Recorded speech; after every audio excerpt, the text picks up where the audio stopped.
My dilemma is, do I want to do a D or an F? These shears came across my bench today, and these are part of the International Scissor Sharpeners Association.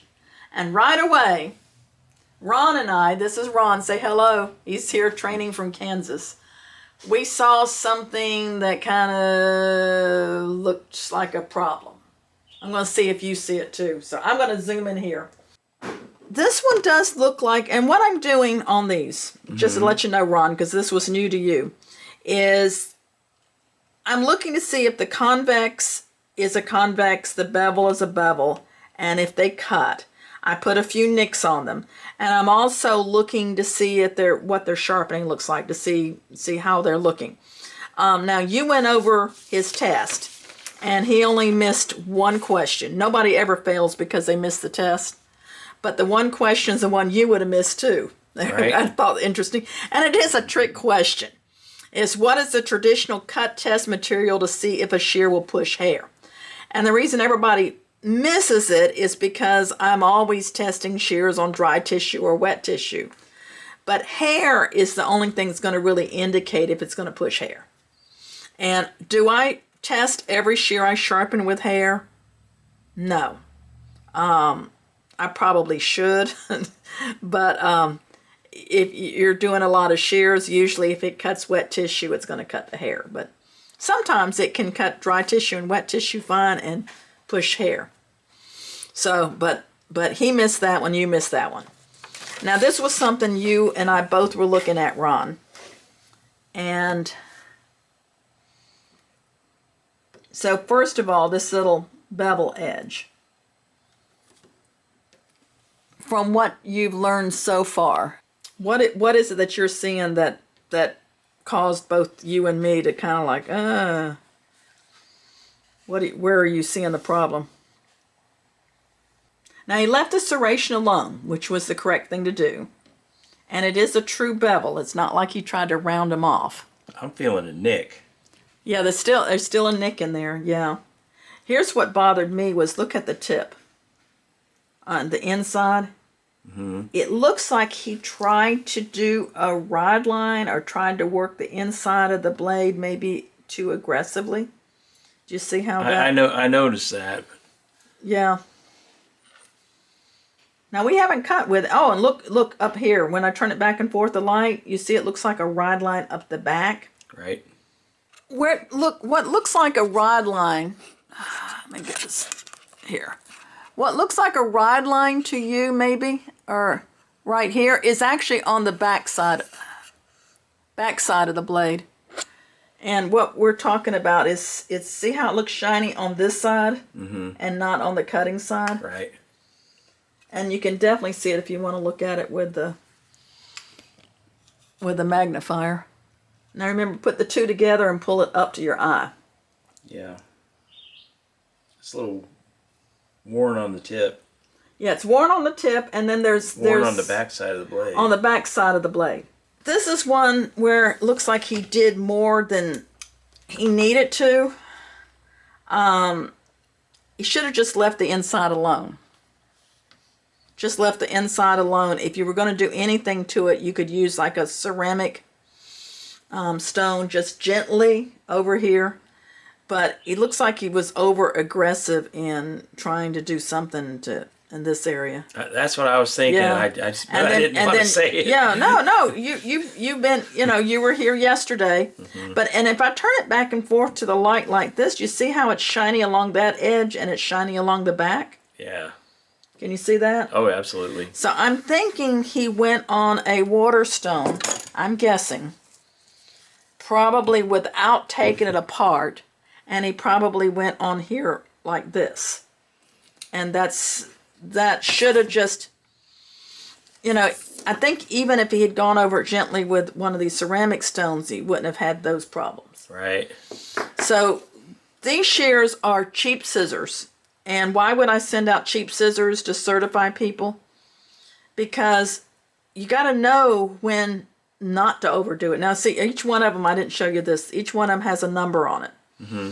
And that way we can keep up with who sent the shears. And he wants to do them again, I probably would send him a whole brand new shear, so I wouldn't think he made these, you know, mistakes again. Right. And I would put retest on it.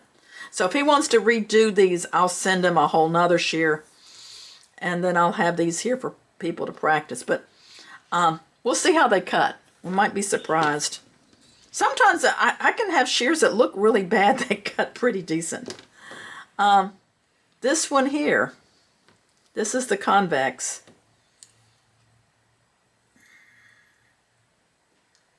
I don't know, that looks pretty bevelly to me. Let's see what I'm talking about. So I wanted him to create a convex shape. The shears come to you with a little micro bevel on them. And I'd like that micro bevel to be taken out. This particular factory that makes these shears, they always put a little micro bevel on them. So they're always like a semi-convex. And so part of the practice is to see if you know how to reconvex a shear, because a lot of sharpening you're going to be doing that. I'm going to show on the people watching the video, and then I'm going to let you look at it, Ron. I'll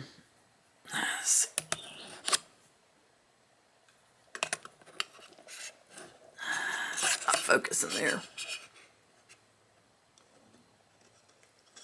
Yeah, you can definitely see where that looks flat right there at the edge. You see how it looks right there along the edge? It just looks flat. Yeah, it's flat. Mm-hmm. Yeah, okay. So those aren't a true convex. Now, will they cut and not be a true convex? Yeah, they can cut really nice. But if you have a competitor come in, did you turn the light off? You gotta push that button. Yeah, that helps a lot. Yeah. Batteries help. If you buy one of these, it doesn't come with batteries. Yeah, it's definitely flat. Yeah, yeah. Even if these cut, they're still beveled. And I'm looking, one of the first things I saw on this thing, it looks like that ride line was, yeah, if I turn back and forth the light, you see how it looks like it looks kind of rough right here. I'm going to just have to turn it back and forth for you to see what I'm talking about. Looks a little heavy on the back. Yeah, heavy. I guess that's the word, like heavy on the back. So either if he did take it apart and work the ride line, he put too much pressure here in the center. All right, so turning back and forth the light, it looks a little heavy, a little scratchy right in here.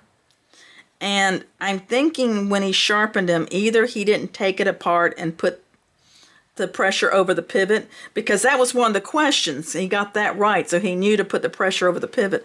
But I'm thinking he put maybe too much pressure here in the center. Yeah, that's what it looks like. And that tip looks a little wiped out. Best way to do is just to turn it back and forth to the light. That just looks kind of suspect. Those are the two things I saw. Also, if you close it,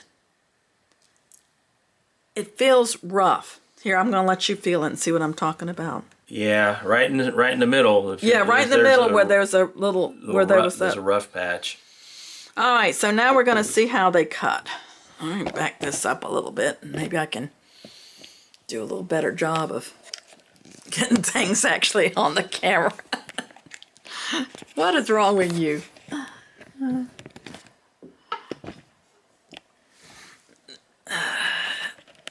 I'm having some really difficult times with this camera. Look at here. Oh, it got moved out of here. You see that? The little stand. I ought to do a whole bloopers video sometime.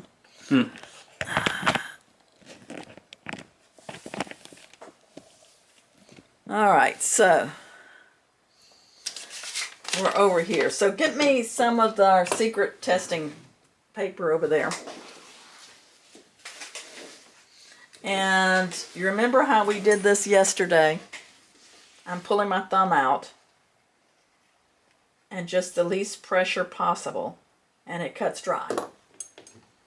Once again, my thumb is out, least pressure possible, and it cuts dry. So shears can can be not perfect, but still cut good and the customer be fine. Right. A lot of what I'm looking for is in having you reconvex an edge is to keep your competitors at bay. Because you can be sharpening an area and then they can come in and they show your customers, hey, this is what my sharpening looks like. I drew a true convex edge. They don't. I do know some excellent sharpeners that just put a bevel edge on everything. But I fear what is going to happen in the future. You know, somebody might come in and get their business. Okay. So it cuts wet. Might be better if I hung it up. And then slow catches things, fast doesn't catch. I see it cuts nice. Both of them cut dry and wet. Mm-hmm. Tips come together. Sometimes I get a gap at the tip. Tips are good. Let's see how they cut hair. I hate it when I don't pass one and they cut good. So they, well, I mean, I guess it's worse if they don't cut good. Right. But let's see. So I'm pulling my thumb out.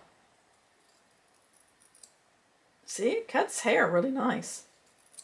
Nice crisp cut. All right.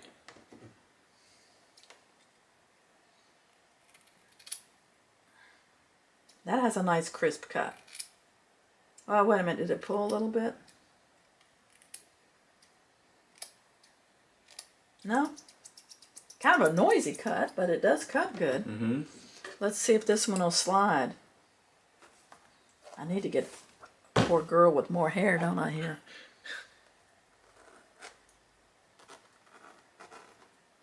It will. It will slide cut.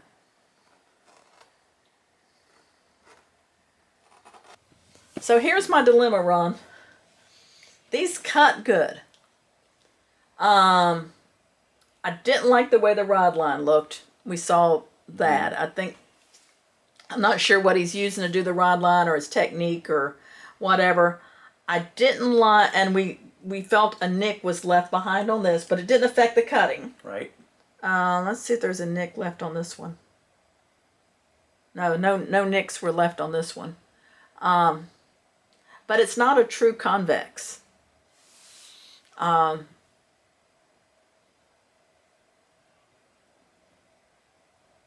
going to say this one passes. Now, you're a school teacher. What grade would you give them? Do you have D's at your school? Or We have D's. The schools here don't have D's anymore. Oh, really? It just goes from C to F. Ouch. If you can't make a C, you flunked. But I think I could give him a C on this one. That's what I was thinking, a C. My dilemma is, do I want to do a D or an F? And I'd like to see, even though these cut, and his customers are probably happy, and don't use this as anything to discourage you from getting out there and making money and sharpening, but I would like to see him or her, I think it's a him. Yeah, I'd like to see him sharpen these again and do a true convex edge on them. But they cut good. It might be a little bit on the tight side, but a little bit on the rough side. I don't know, maybe do the rod line again. Right. My question would be is if they knew the assignment. And they did. They're told number one, should cut through wet tissue. It did. 2, cut through dry hair without pushing. It did.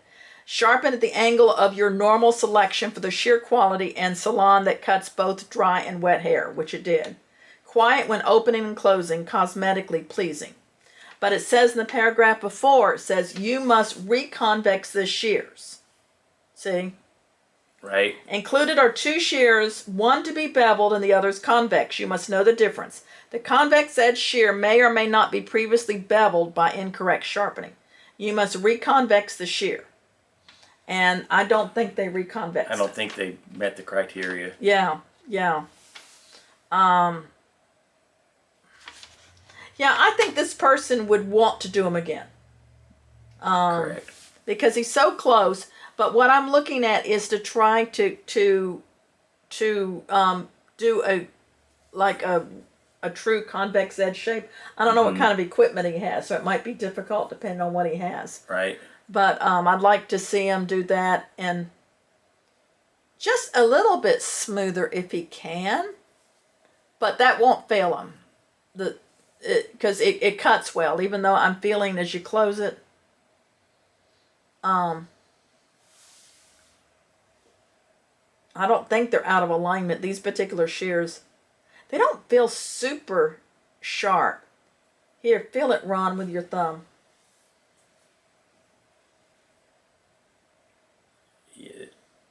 It doesn't feel sharp. No, no, no. As opposed to, let's see how this one feels. Yeah, I see this beveled edge one feels sharper. It does feel sharper. Yeah, so I would probably do this maybe at a sharper angle.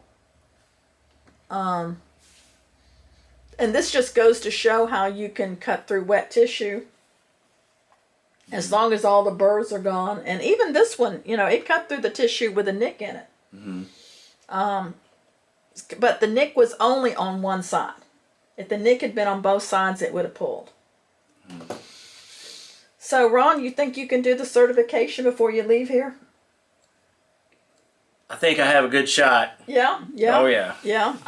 This afternoon I'll damage a couple of shears and let you see what you've already know what to do on the written test. So, right. But I might wait to edit this and we'll put your shears at the end of the video. How's that? Yeah. Okay, I've seen Ron over here struggling. Okay, I'll be truthful. I gave him a little harder test. I usually test the shears before I damage them. And the convex edges did not cut well before I damaged it, okay? And then the bevel edge, I gave him a left-handed shear.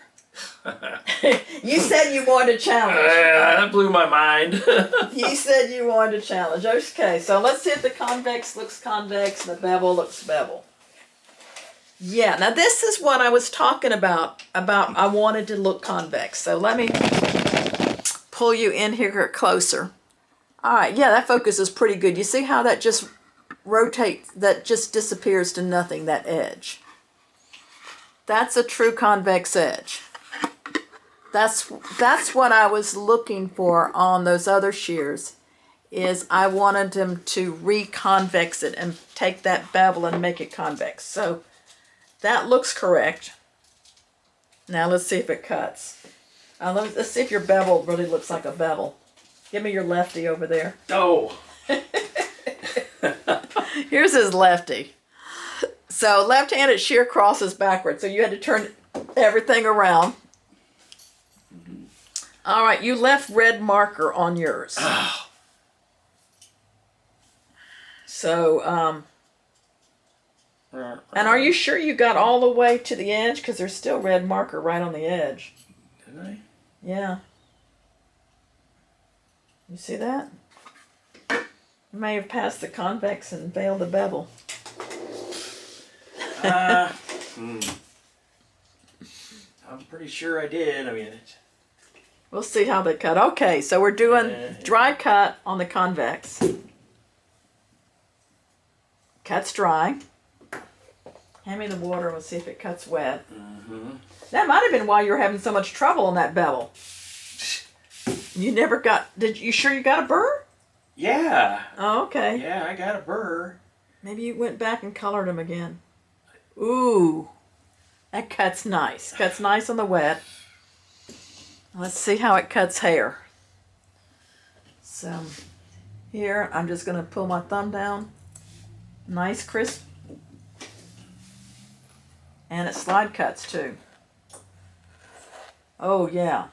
Nice and smooth. So you definitely passed the convex. Alright. Left-handed bevel.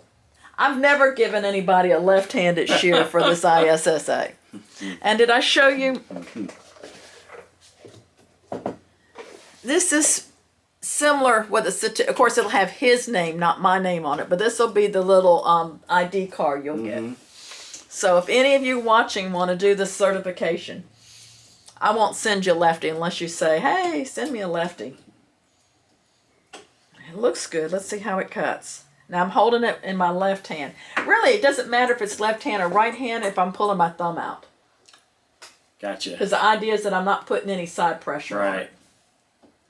So it's still wet. See, it's cutting dry. It's not cutting wet. Let's see if it makes a difference if I'm holding it in my left hand.